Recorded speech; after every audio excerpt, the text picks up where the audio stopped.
Hi, everybody. Welcome to the December episode of Plant Powered Conversations that Sprout Ethical Change. I'm Johanna, and I'm here with my friend and co host Brieanah. Hey guys. And that's not all. Today, we're really excited to introduce a very special guest.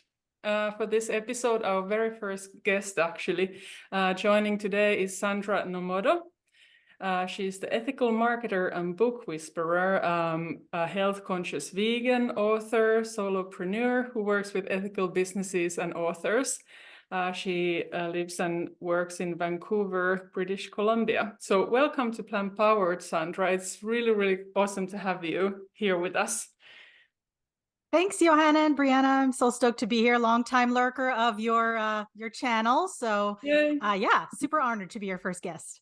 Yeah, that's so cool. So I just very briefly introduced you, but we would love to hear from more from your, like in your own words. So could you tell us a little bit more about yourself and your mission, why you do what you do? Sure. Yeah, so I am a second generation Canadian. I identify as a Filipina, so I'm a woman of color. My background is in public relations. So that was my first business, which I closed in 2018. And that was the year that I went vegan. So that was a journey that took me 11 years. It took me a long time to get there, but yeah, 5.5 years in now. So yay me. And yeah, after I closed that business, I didn't think that I wanted to stay in marketing. I wanted a good 10-foot pole away from marketing. Yeah, but I spent about a year and a half after that trying to figure out my next career path. And I sat down to meditate at the end of 2019, and my intuition just gave me that booming voice and said, "You're vegan now and you will always be writing." So put those two things together. And I know enough times when I ignore my intuition, it just comes back to me louder a few years later. So so I heeded that call and went, okay. So I threw a service page up on my personal website, which is still the website I use today, and just tapped into my network and said, who do you know who runs a vegan business, who needs help with content writing? And that's really how my business started in 2020. And thank you to the pandemic, I had more time on my hands that year. And so I started I started studying editing and formatting, because I thought to myself, books are the longest piece of content one could work on. And I've always been fascinated about book publishing. I self-published my first book in 2019. And yeah, and then that got me into working with authors. And so today I identify as you said, my new title that I'm using now is ethical marketer and book whisperer. So that kind of tells people that I do marketing for businesses, which have to be vegan. And then authors are the other bucket of clients that I work with. And authors don't need to be vegan. I like to say authors with impact. So as long as as long as folks have a story or expertise that they want to share with the world that's bringing positivity to people in some way, that's the criteria for me to work with an author. So yeah, and then all that to say, my mission is again to use my business skills in whatever way that I can to improve or solve the problems that we have in this world. So the problems that I see on the business side are that corporations run the world. And if we're not supporting corporations that are ethical and good for us, the animals and the planet, then we are part of that problem. And same thing on the author side. Again, authors, I think, can impact people on a personal level. And so if we are, again, investing our money and time into working with authors and being inspired by stories that impact people positively, then that's what I'm all about. That's Wow. awesome. Thank you for sharing. I'm so glad that you're in the movement, making a difference. And one thing we always like to ask people when we meet them, Johanna and I have shared our stories of why, but I'd love to know your why vegan. What made you make the switch? What's your origin story, so to speak? Yeah. So when I heard the word vegan at some point in childhood, and then yeah, whenever it came back into my consciousness as an adult, I thought to myself, yeah, that's actually the most ethical way to eat or to live. I didn't even think about the other lifestyle impacts at that point. But it wasn't until I saw the movie Earthlings at the end of 2007 where that's when I really learned, okay, this is how our food is made. And then I was forever impacted by that.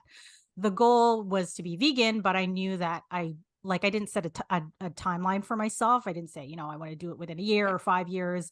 I just kind of went through this gradual process to make it happen. So it took me about 2 years to cut meat out of my diet. And then for a good chunk of time, I was still technically pescatarian. So learning how to cook vegan or vegetarian during the week. And then maybe on weekends, I would still eat some dairy and seafood. Even though I've never been a fan of eggs or seafood. And then and then my last seafood meal was during my honeymoon in 2017 in New York City with my husband. We ate at Iron Chef Morimoto's restaurant. And I thought to myself, it's not going to get any better than this. So I'm going to leave on a high note. So that was my last seafood meal. And then from there on, it was just dairy. So I gave up dairy about a year after that because of health reasons. Like I didn't know until about a year after that most people of color are actually insensitive to dairy. And I've had these digestive issues, really horrible, that had gone undiagnosed by my health team for a long time.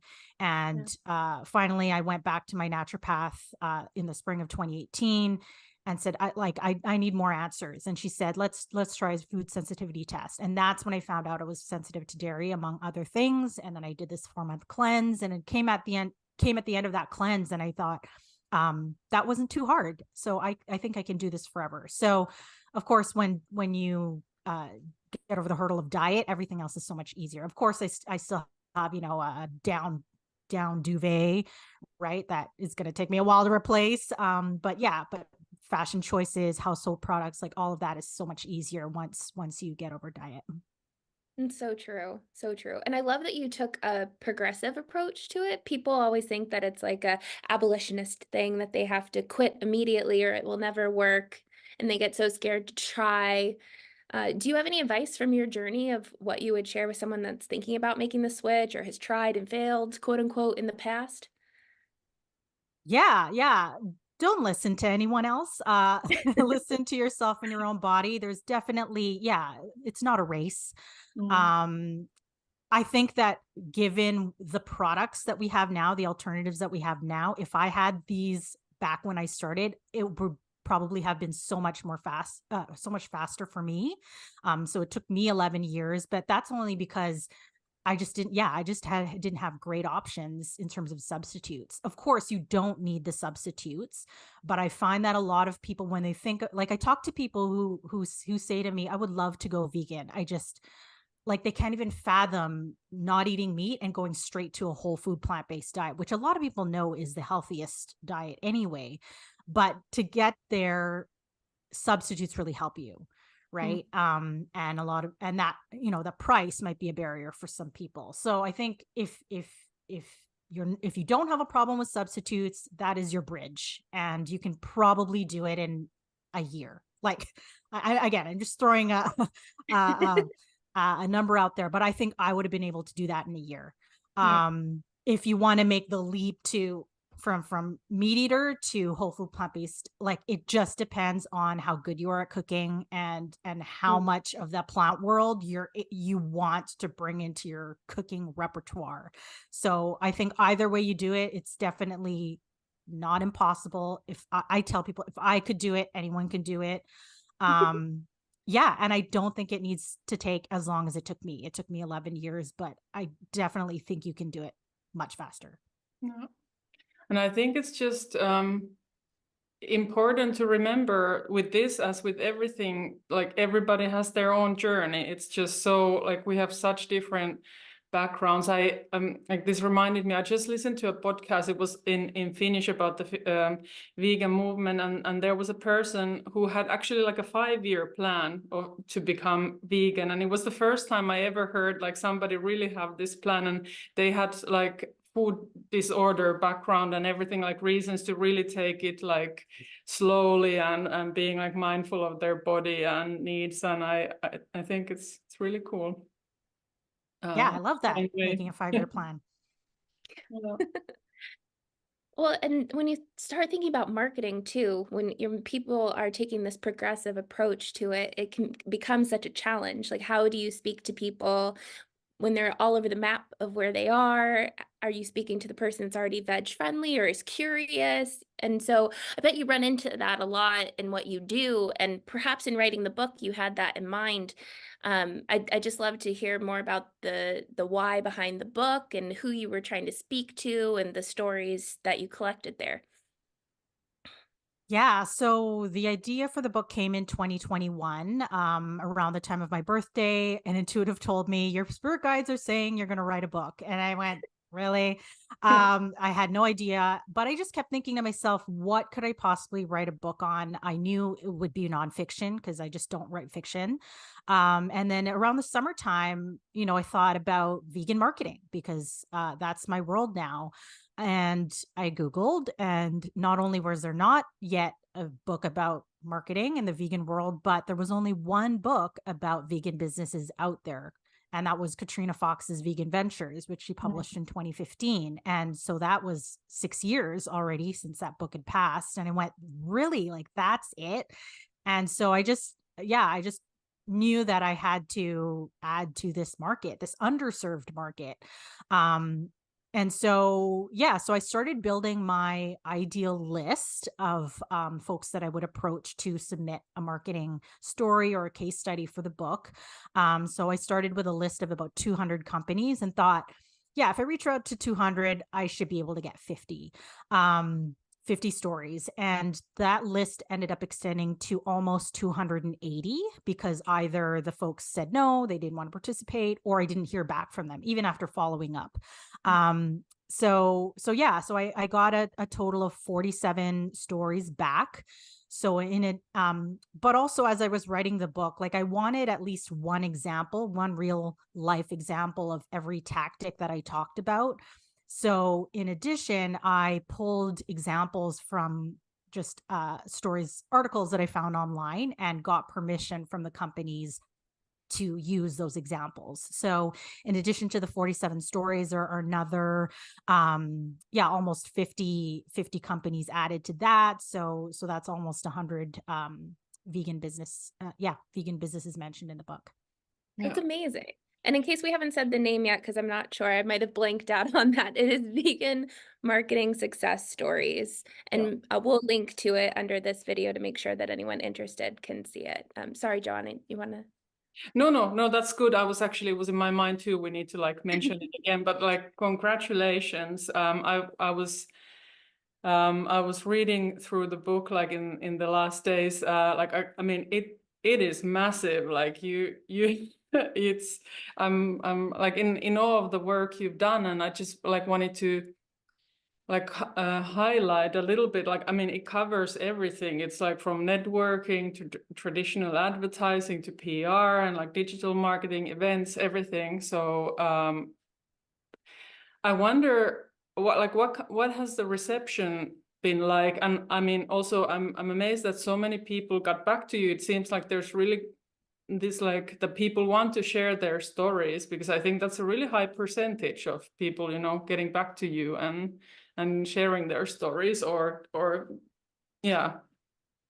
is there like, I think like definitely from the folks who responded and shared stories, the reception has been positive. I got maybe there were a few that came back that weren't really a story. They gave me back one sentence, and unfortunately I couldn't use that. A few of those, and in terms of the companies that did respond, I found that they were mostly small to medium. Like I was really hoping that the corporations that are working with $1 million budgets did respond, and so that we would get a glimpse of, hey, what do you do with $1 million budget? But unfortunately, those folks have marketing teams, and those folks are very busy. So I didn't get any of those. So but that's kind of how it goes. And so I think what happens now is that if you're a startup, or if you're in that small to medium size, this is the book for you, right? You're not going to get an idea of what to do with $1 million budget.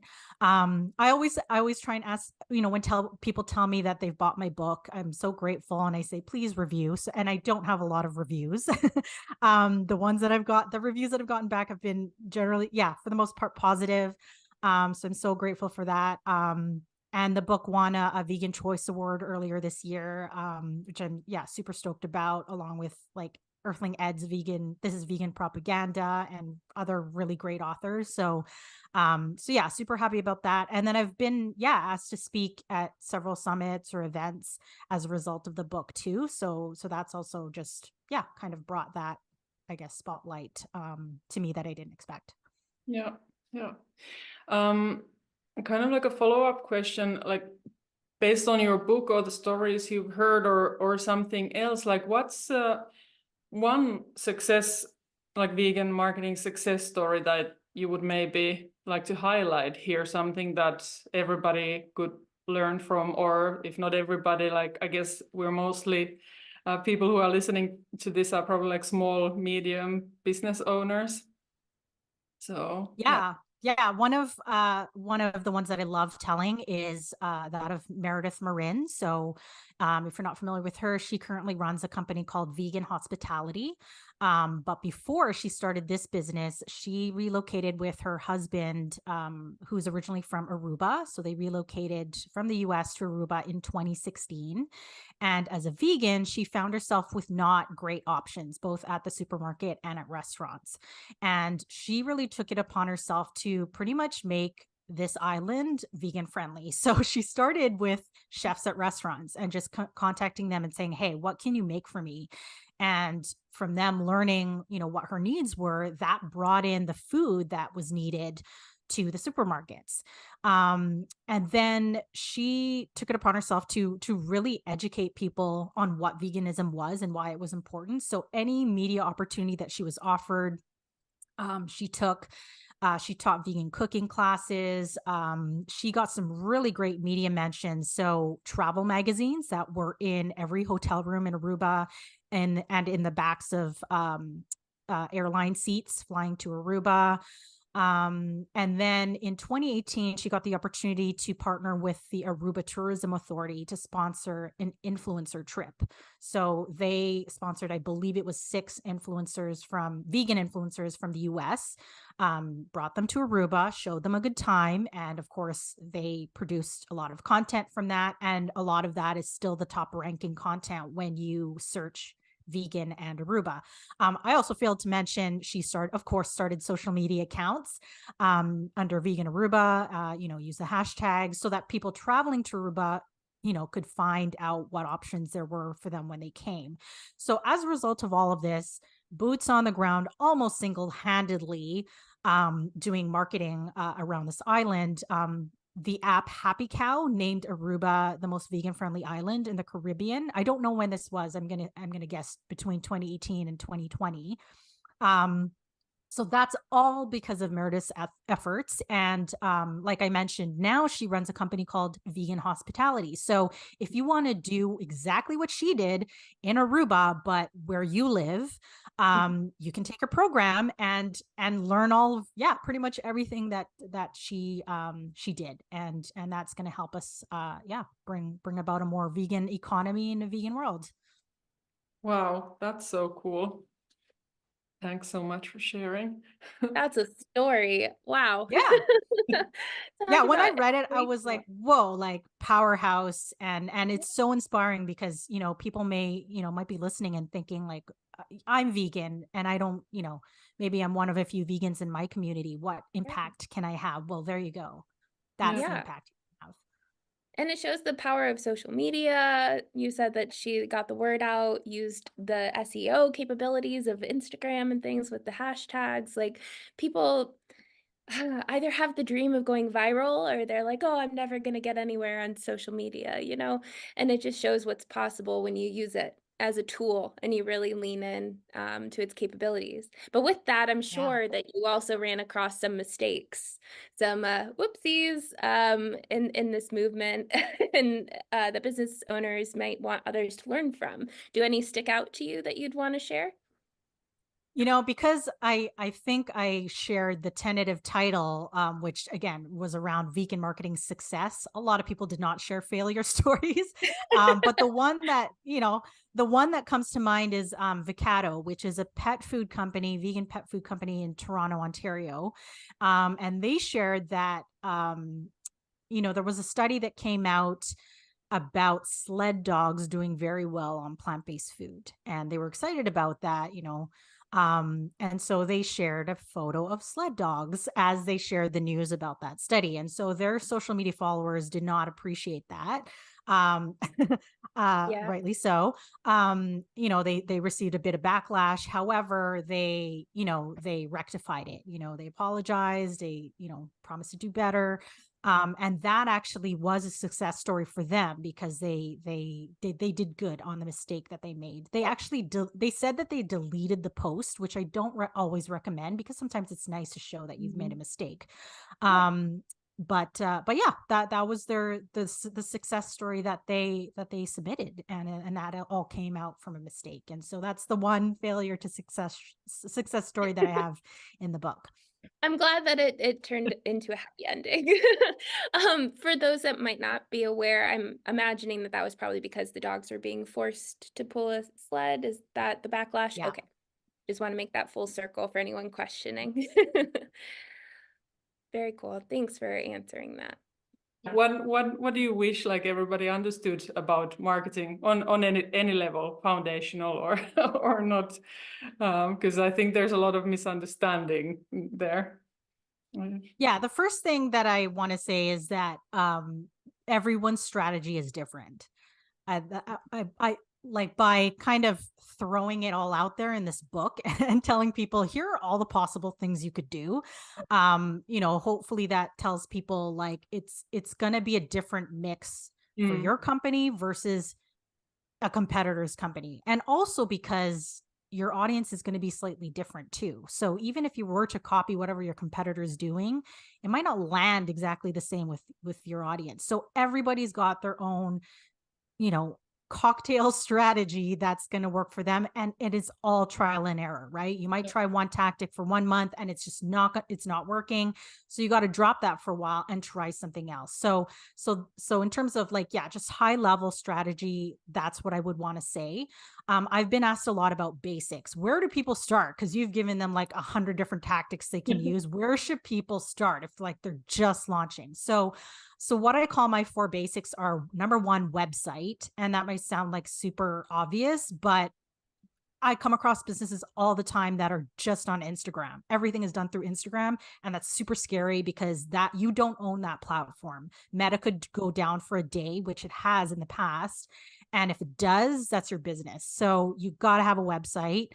Number 2, have blogs on that website. And I know that doesn't sound very sexy. Nobody cares about blogs, but it's not about whether or not people read them. It's actually for search engine optimization, because the more content you have on your website and the more keyword rich it is, the more people will find you on Google. That's what the blogs are for. Number 3, social media. Of course, I'm not going to talk about like what platforms to use. That's going to be different for everyone.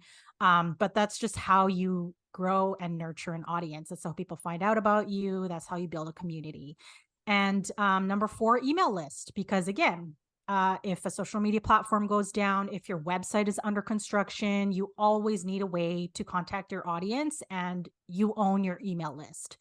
So definitely start an email list and nurture that community.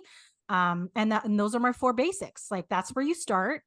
And then depending on the more time or resources and budget you have, there are always more things you can do. You can layer on advertising with social media. Media, like there's tons of other things you can do, but I would say those are the 4 basics to start with. And let's say you're already mastering those basics. You want to know what to do next. I would say, now that this book has been out for about a year now, the folks that I see, especially in the vegan world, that are really like they've got a really strong brand and are growing an audience, are the folks who have taken one or a few marketing tactics and really made them their own. They're known for that tactic, and they do it over and over and over again. People like repetition. That is how we learn. That is how we know, oh, that company does that. Yeah. And so once you've surpassed the basics, you're growing your audience, start like one or a few angles that you will then be known for, because that's how we get the omnivores starting to pay attention to vegan companies. Yeah. Wow. Absolutely. Thanks so much. That was like a mini masterclass there. I hope people are paying attention. Thanks so much for sharing. Rewind it and write some notes, guys. Yeah. That was gold. Could I jump in real quick, Johanna? Yeah, go I for it. wanted to kind of piggyback off of that, I guess, because the ethical piece in your title and your perspective and your mission is interesting. It gets like a 50-50 draw. And at least in my experience, where people are like, oh, I don't know what that means, or like, yes, that's my person. Like, she gets it. Why ethical for you, and how has that informed your marketing perspective? Yeah, I think ethical it means different things to different folks. So thinking about what it means to me is just trying to do the best you can as a person, right? Like before I even started on this vegan journey, I was into sustainability, and I was trying in my personal life to be as eco as possible. And then the animals kind of fit into that. I think and in my previous business, so with my agency Conscious PR, these are the circles that I tried to run in. You know, I was certified as a B Corp twice. I was a member of 1% for the Planet. I was an alumnus of the Social Venture Institute conference. And now that I'm vegan, what I realize, those folks in those communities, as ethical as they are, they have not taken into account many times the animals that we share this planet with. Like the fact, just the amount that we consume animals for food and otherwise is just so astronomical. I cannot even, like, you both know, because you're vegan, how much we use animals, and it's just it's an abomination. It really is, if you know the information, if you've seen it. And so using that word ethical marketer. So I started out as vegan copywriter. I switched to the content doctor to be more inclusive. And then now I'm using ethical marketer because when people come to me and say, okay, I run an ethical business, I want to work with you with my marketing. And if they use animals in their business, I'm sorry, but you're not an ethical business, because you're using animals. You're consciously using animals in your business. And so it's kind of like my subtle way of teaching folks, and again, I know categories are not great, but yeah, that's just my viewpoint. Like if you're using animals in your business, you're not an ethical business. I'm sorry. Maybe you're sustainable in some way, but you have not thought about the animals, and there are always better ways to run a business without using animals. Absolutely. And we love some specificity around here. John and I both are like, get specific.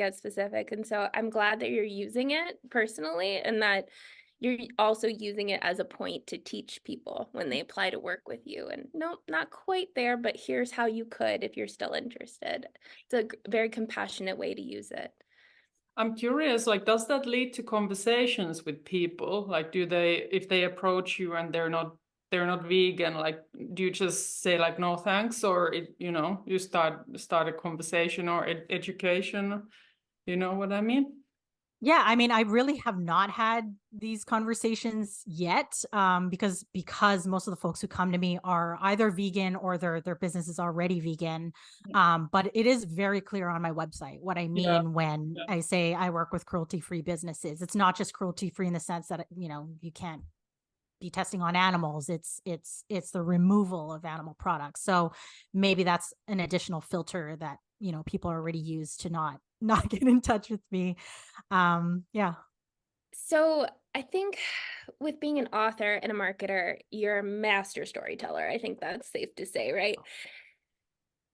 I wonder if you have any tips on how to tell better stories, or what advice you would give to people to be engaging with their content or their marketing strategy, because marketers can say like, oh, you have to tell a story all day long until they're blue in the face, but the client might not always know exactly what that means. So I would love to hear a little insight into how you explain it to people that are not in this marketing world, aren't deep into the principles of storytelling. Yeah, I mean, what I see is just, yeah, again, people not even like what's your origin story? Like, I don't see that enough. You know what I mean? Like, there's a lot of companies that you go to their about page and it's like, here's what we do. And it's like, yeah, okay, I get it. But who founded it and why? You know what I mean? Again, that comes back to just my background of like, do I jive with this company in terms of values? Um, I mean, even the ones that are talking about values have a little bit of a leg up on the ones who don't have an origin story at all. But I think in this world of like, you know, Zuckerberg's and Bezos's, like we even like that's why people gravitate and support those companies because we know how they were founded. So you as a founder have to share your story about why you created this company. Otherwise, you're just like every other brand on the grocery shelf. Why should we care about you? Right? So I would say that's what's missing a lot. I feel like it's not on the about page and it's definitely not in the content, right? I know that a lot of CEOs probably aren't going to be, you know, again, like you said, on a daily basis, showing their faces and doing videos. But if that's even a little bit in there, you've got a leg up on the folks who aren't even doing that. What else? Yeah, I lost my train of thought. I had something else No, to no, say, that but that I was think that's a good place to start. That's definitely a great place to start is with your story, your why, and especially in this movement. Like, why'd you go vegan? Why a vegan business? Um, why do you care about animals? Because you're speaking to your audience that's at least curious in how they can support animals or the environment, right? That's socially conscious in these ways. So I think sharing your why and your story is so important. Yeah, the thought came to me as you were saying, sharing your values. I think Yeah. increasingly, you know, they say Gen Z is a generation that like really cares. They might not have the dollars to spend right now, but in terms of values, if you are not putting your values out there and you don't know, like you don't stand for anything, you're not going to attract younger customers and you're not going to last. So that's the second part of what I was going to say. It's just like, you gotta stand for something. Because again, it's the business world is super cluttered and there's already so many competitors. So that's one of the ways that you can stand out is just by sharing your values and what you stand for. Yeah. Yeah, totally.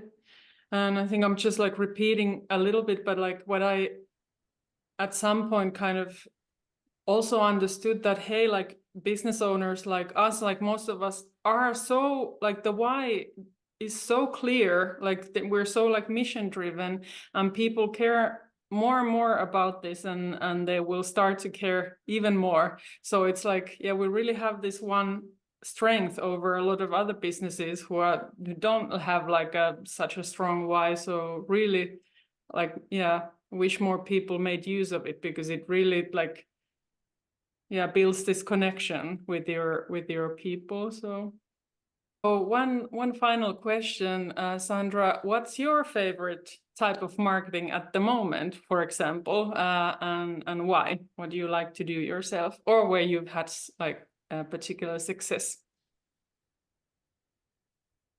Yeah, you know, it's so funny. I am like an anti-marketer. I hate like I am my own brand and so I do everything myself. And I have a system. That's how I maintain my sanity because I know that I have to do these things. Yeah, I don't particularly enjoy it. But yeah, but I am very organized and that's how I manage to do it. And so I mean what I do is I'm on Instagram, LinkedIn, Facebook, TikTok. I post there about 5 times a week. I do blogs every week. Networking is one way that I get clients. Yeah, nothing very exciting. And so I shared actually a video a number of months ago about how I got like my top month for this year.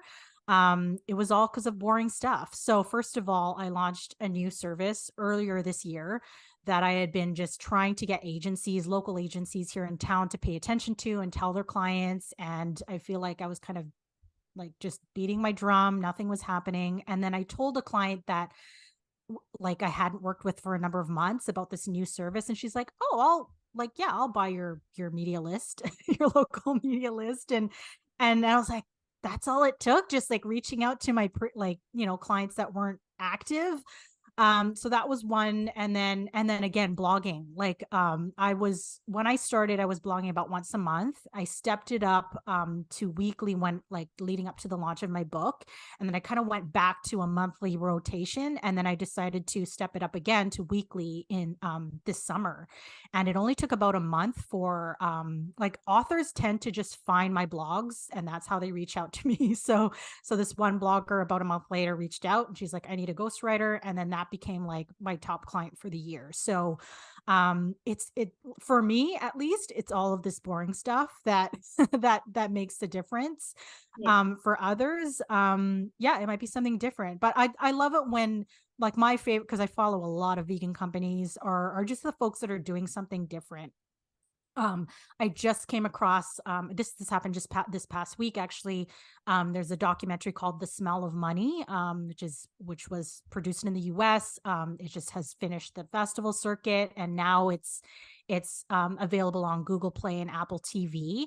But it can be hard to get people to pay attention to, like, go and you have to buy this movie to stream it. And so Joaquin Phoenix and Rooney Mara, who are both like huge in the vegan world, are actually giving people their money back if for the first 500 American people who buy the film online. Mm-hmm. So I was like so sad when I found out like I can't take part in this because like I don't have Apple TV or Google Play, and I'm also not in the US. But yeah, and that made me think of rebates. That's exactly what a rebate is. You buy something and then the company reimburses you for it. And I was like, why didn't I put this in my book? Like, rebates are so underutilized. So it's stuff that like this that I come across that I don't see used ever. I mean, like, I haven't done a rebate in probably like 20 years.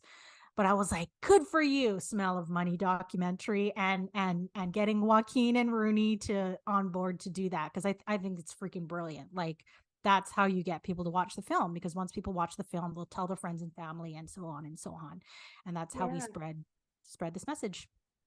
I love that. And I love the networking, like human piece of all of that.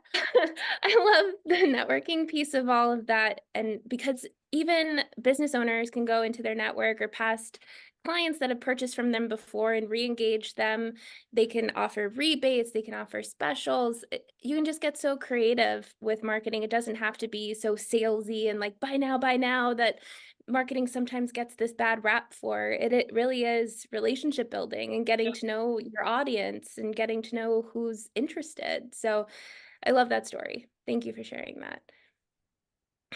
Yeah, and great point. It's definitely not all about selling. As we've said, it's all about storytelling. Like what's going on here in your business that's new. Or like for me, my content is mostly educational, like talking about, the author's journey, what book publishing is about, like marketing tips. Like rarely am I saying like buy something from me, because that's just like, I'm B2B and I'm also service based for the most part. So it's just like, that's not going to work for me anyway. So you just got to find like what kind of content your audience wants from you and just keep doing more of that. I think that's a great place to stop. Thank you so much for all the wisdom you've shared. This has been a really, really amazing conversation. And yeah, where can our listeners and viewers learn more about you if they want to follow you or work with you? Yeah, it's been so fun talking with you both. I really enjoyed it. I'm everywhere with my name, Sandra Nomoto. My website is where you'll find my book and everything, all my services. Same thing on social media. One thing I do want to plug is my newsletter. So I'm really putting a lot of resources into my monthly newsletter. And so all subscribers get chapter 1 of my book and just a whole host of free and low cost resources that I offer. And then I believe I'm the only person who shares marketing wins of vegan companies around the world every month. That's the one, the main part of my newsletter. And so if that interests you at all, please sign up on my website or just message me and I'll give you the direct subscription link. Cool. I can definitely testify that your newsletter is amazing. Every time I open it, I'm like, how does she do this? This is incredible. Thank you. And your channel will probably almost always make a mention in it because of the content that you both work on. So yeah, hopefully that continues. Well, thanks so much. Yeah, thank you. And we'll see you next time in 2024. Oh my gosh. Yeah, thank you for plugging that, Johanna. The end of the year feels so far away. But yes, we Yeah. will be back in January. Cool. Awesome. Have a great day, guys. Bye. Thank you. Bye.